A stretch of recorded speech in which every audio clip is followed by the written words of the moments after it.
Hi everyone and welcome to another video. Today we are heading over to Hemmick Beach and Pentewan Sands. Come and have a look around with us. A hidden beauty, Hemmick Beach is located west of Dodman Point on the Roseland Peninsula. Please note there is no easy parking at the entrance to this beach. There is some National Trust parking around a quarter of a mile away and a walk through some fields, or you can walk down the road to the beach. The roads down towards the beach are very narrow. We struggled to fit our 8-seater car down there, so it is not suitable for large vehicles or caravans. Due to its secluded location though, this beach remains a hidden treasure and remains really quiet all year round. Once you've managed to find it, the beach is surprisingly large with beautiful rock formations and caves and rock pools to explore. The day we visited was unfortunately extremely windy, but it was still good fun nonetheless, so come and have a look around with us.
A vast beach with glorious white sand is what you'll find when you head to Pentewan Sands near St Austell.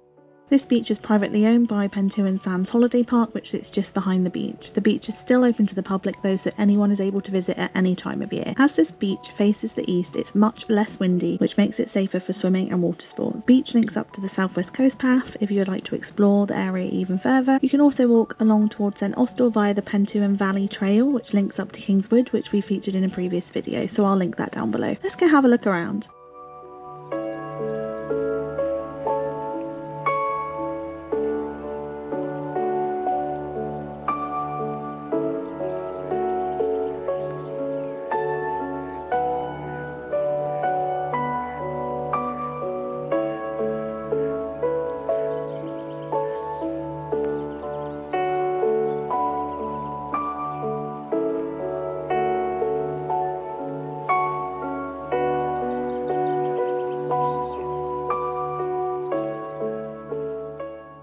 Do let us know if you visited any of these places. Please also like and subscribe as it helps to get our little channel seen. Thanks so much for watching and we will see you next time.